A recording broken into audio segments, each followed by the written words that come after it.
नमस्कार साथियों, prime wisdom channel पर आपका स्वागत है। इस चैनल का मुख्य उद्देश्य कॉम्पिटिटिव एग्ज़ाम की तैयारी कराना है और इसी उद्देश्य की पूर्ति हेतु हम आपके लिए मैथ्स, हिंदी, करंट अफेयर्स की वीडियोस लेकर आते हैं।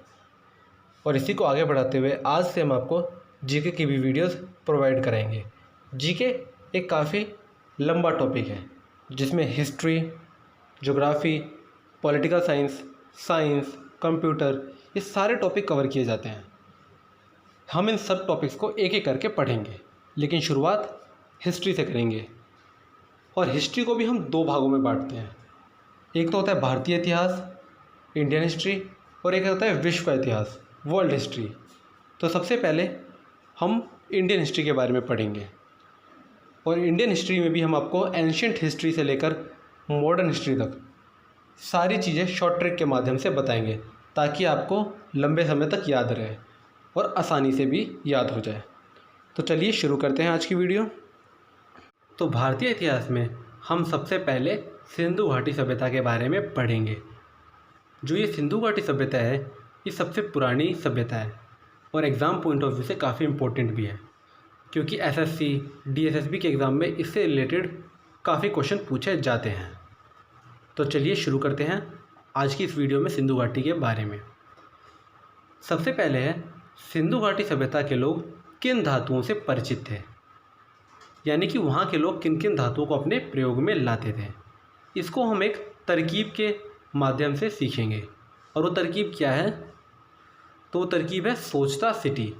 बस आपको ये दो वर्ड याद रखने हैं और आप आसानी से बता देंगे कि वहाँ के लोग किन किन धातुओं को प्रयोग में लाते थे। कैसे? चलिए हम बताते हैं आपको। सोचता सिटी, सोचता सिटी में जो सो है, सो से मतलब सोना, च से मतलब चांदी, ता से मतलब तांबा, सी से मतलब शीशा, टी से मतलब टिन। यानी कि इन 5 धातुओं को सिंधु घाटी सभ्यता के लोग प्रयोग में लाते थे और हमने इन 5 को एक ट्रिक के माध्यम से बड़ी आसानी से सीख लिया। और वो ट्रिक थी सोचता सिटी। बस आपको ये 2 वर्ड याद रखने हैं। इसमें एक नोट भी है कि सिंधु घाटी सभ्यता के लोग लोहे से परिचित नहीं थे, यानी कि वहाँ के लोग लोहे को प्रयोग में नहीं लाते थे। ये क्वेश्चन जो है, ये एग्ज़ाम पॉइंट ऑफ व्यू से काफ़ी इंपॉर्टेंट है। आपको एग्ज़ाम में 4 ऑप्शन दे दें, सोना, चांदी, तांबा, लोहा, और पूछ लें कि इनमें से कौन सा ऑप्शन गलत है जो कि सिंधु घाटी सभ्यता में जिस धातु का प्रयोग नहीं होता था, तो आपका उत्तर होगा लोहा। तो इस क्वेश्चन को आप अच्छे से देखिएगा। अब हम अगले क्वेश्चन की ओर बढ़ते हैं। तो अगला है सिंधु घाटी सभ्यता के बंदरगाह नगर, यानी कि सिंधु घाटी सभ्यता के पोर्ट सिटीज़। इसको भी हम तरकीब के माध्यम से सीखेंगे और इसकी जो तरकीब है वो है अबला को सुख। बस हमें ये 3 वर्ड याद रखने हैं और हम आसानी से बता देंगे कि सिंधु घाटी सभ्यता की पोर्ट सिटीज़ कौन कौन सी थी। चलिए देखते हैं इसे भी डिटेल में। सबसे पहले है अबला का अ, यानी कि अ से हुआ अल्लाह दिनो, ब से हुआ बाला कोट, ला से हुआ लोथल, को से हुआ कुंतासी, सुख से हुआ सुतका गिंडोर। तो हमने बड़े ही आसानी से एक ट्रिक के माध्यम से बताया कि सिंधु घाटी सभ्यता के पोर्ट सिटीज़ कौन कौन से थे। ये एग्ज़ाम पॉइंट ऑफ व्यू से काफ़ी इंपॉर्टेंट टॉपिक है। हो सकता है आपको अल्लादीनो, बालाकोट, लोथल और एक और वर्ड दे दिया जाए और आपसे पूछा जाए कि इनमें से कौन सा ऑप्शन ऐसा है जो कि सिंधु घाटी सभ्यता के बंदरगाह नगर नहीं था, तो आप आसानी से बता सकते हैं कि कौन सा है। तो ये काफ़ी इंपॉर्टेंट टॉपिक है, इसको भी आप अच्छे से देखिएगा। अब हम अपने अगले टॉपिक की ओर बढ़ते हैं। तो अगला टॉपिक है सिंधु घाटी सभ्यता के सर्वाधिक पूर्वी, पश्चिमी, उत्तरी और दक्षिणी स्थल। यानी कि जो सिंधु घाटी सभ्यता का सबसे पूर्व में कौन सा स्थल था, सबसे पश्चिम में कौन सा स्थल था, सबसे उत्तर में कौन सा स्थल था और सबसे दक्षिण में कौन सा स्थल था, इसको भी हम तरकीब के माध्यम से सीखेंगे। और इसकी तरकीब है आंसू मांदा। इस तरफ एक वर्ड के माध्यम से हम ये बता पाएंगे कि सिंधु घाटी सभ्यता के सबसे पूर्व में कौन सी जगह थी, सबसे पश्चिम, उत्तर, दक्षिण में कौन कौन सी जगहें थी। चलिए डिटेल में देखते हैं। सबसे पहले है आ से हुआ आलमगीरपुर। ये सबसे पूर्व की जगह है और ये करंट में उत्तर प्रदेश के एरिया के अंडर आता है। अगला है सू है सुत का गेंडोर। ये सबसे पश्चिमी जगह है। फिर अगला है माँ से हुआ मांदा और ये सबसे उत्तर की जगह है सिंधु घाटी सभ्यता की। ये जम्मू कश्मीर के अंडर आता है। दा से हुआ दाइमाबाद।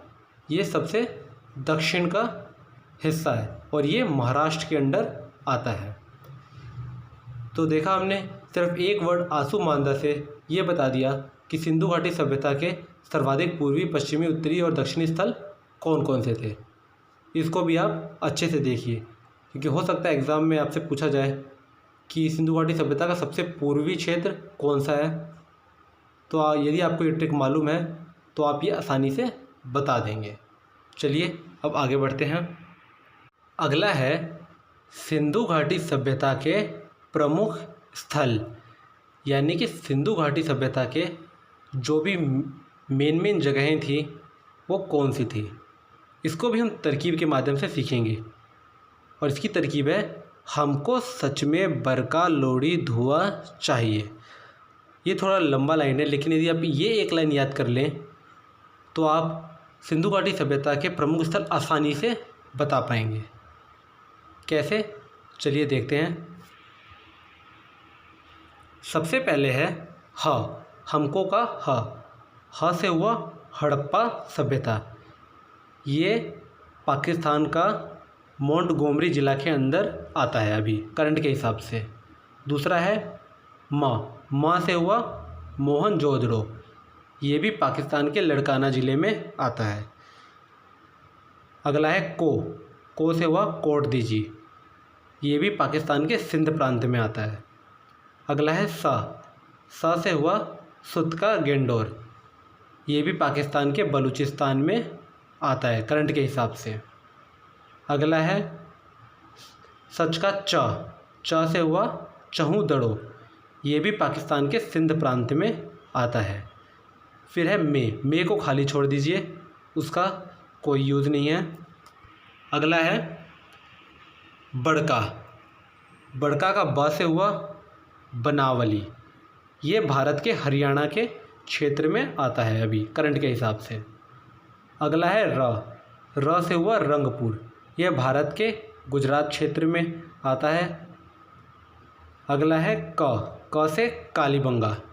ये भारत के राजस्थान क्षेत्र में आता है करंट के हिसाब से। अगला है लो से हुआ लोथल। लोथल भारत के गुजरात क्षेत्र में आता है। अब लोडी का अगला री से हुआ रोपड़। ये भारत के पंजाब क्षेत्र में आता है। फिर है धुआं का धू से हुआ धौलावीरा। ये भी भारत के गुजरात क्षेत्र में आता है। अगला हुआ आ से आलमगीरपुर। ये भारत के उत्तर प्रदेश क्षेत्र में आता है। फिर चाहिए को हम फिर से खाली छोड़ देंगे, इसका भी हमें कोई यूज़ नहीं है।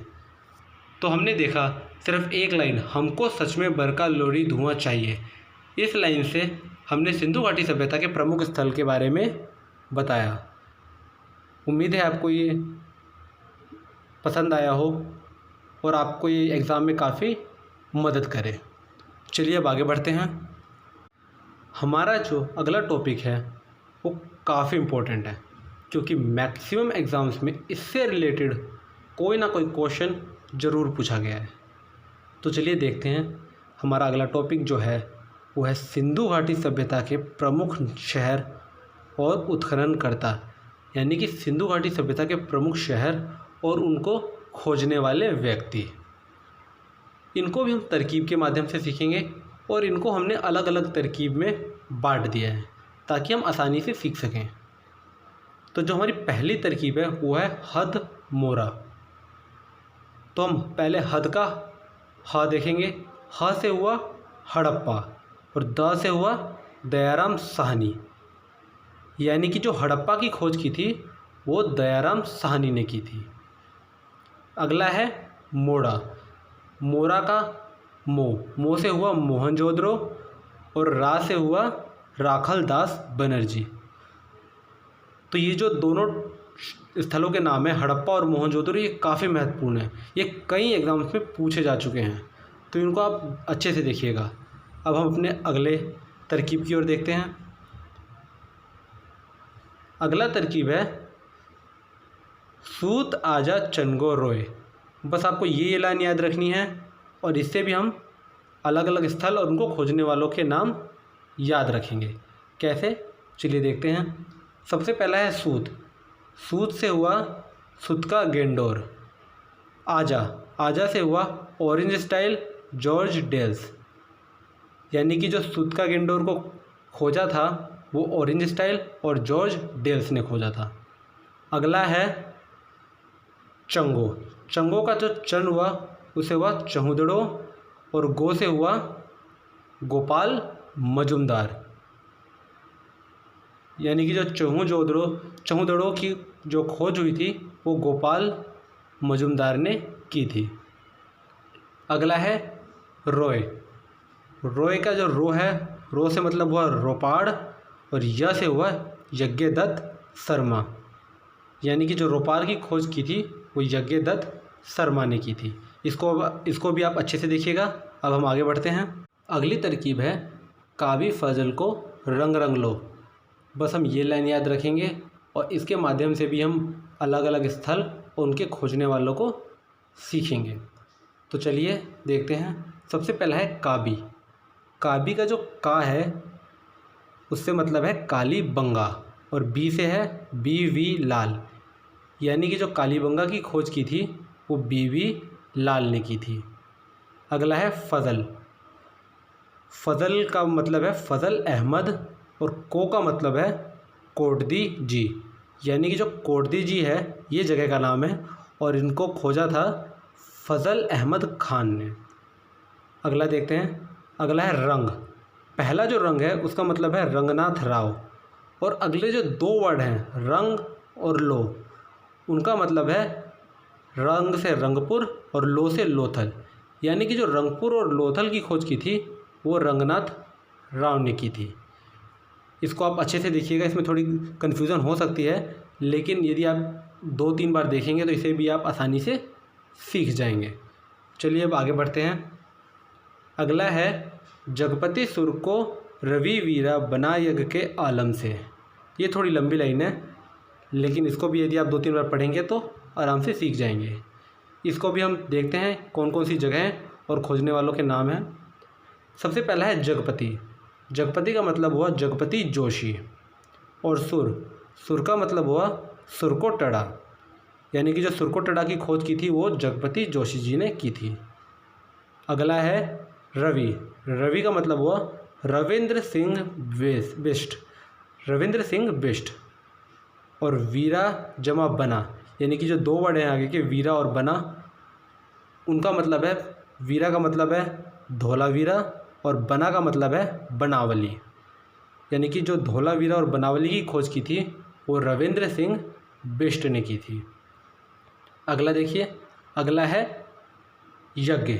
यज्ञ का मतलब हुआ यज्ञदत्त शर्मा और आलम का मतलब हुआ आलमगीरपुर, यानी कि जो आलमगीरपुर की खोज की थी वो यज्ञदत्त शर्मा जी ने की थी। तो ये था हमारा प्रमुख स्थल और उनको खोजने वालों के नाम। ये जो टॉपिक था काफ़ी इम्पोर्टेंट था, ये आपके एग्ज़ाम में पूछा जा सकता है और ख़ासकर DSSB के एग्ज़ाम्स में, तो इनको आप अच्छे से देखिएगा। हमारा अगला टॉपिक है पाकिस्तान में स्थित सिंधु घाटी सभ्यता, यानी कि जो पाकिस्तान में सिंधु घाटी सभ्यता स्थित है इस वक्त उसके बारे में हम पढ़ेंगे। इसको भी हम तरकीब के माध्यम से सीखेंगे। इसकी तरकीब है हमको सच चाहिए। वैसे पाकिस्तान कभी सच बोलता तो नहीं है, इसी से हम याद रखेंगे कि हमको सच चाहिए, ये इसकी तरकीब है। सबसे पहला है हमको का ह का मतलब हुआ हड़प्पा सभ्यता। ये पाकिस्तान के मोंटगोमरी ज़िला में स्थित है। अगला है म से है मोहनजोदड़ो। ये पाकिस्तान के लड़काना ज़िले में स्थित है। अगला है को से हुआ कोटदी जी। ये पाकिस्तान के सिंध प्रांत में स्थित है। अगला है सच का सा से मतलब हुआ सुतका गेंडोर, ये पाकिस्तान के बलूचिस्तान में स्थित है। अगला है च, च का मतलब हुआ चहुदड़ो, ये पाकिस्तान के सिंध प्रांत में स्थित है। चाहिए को हम खाली छोड़ देंगे, हमें उसका कोई काम नहीं है। तो ये थी हमारी आज की सिंधु घाटी सभ्यता के बारे में जो वीडियो हमने बनाई है। उम्मीद है ये वीडियो आपको काफ़ी पसंद आई हो और काफ़ी आपके लिए मददगार भी साबित हो, और एग्ज़ाम में इससे रिलेटेड यदि कोई क्वेश्चन आता है तो आप उसे आसानी से कर सकें। उम्मीद है आपको वीडियो पसंद आई हो। हम अपनी अगली वीडियो के साथ जल्द हाजिर होंगे। तब तक के लिए धन्यवाद। प्लीज़ लाइक एंड सब्सक्राइब और बेल आइकन दबाना न भूलें।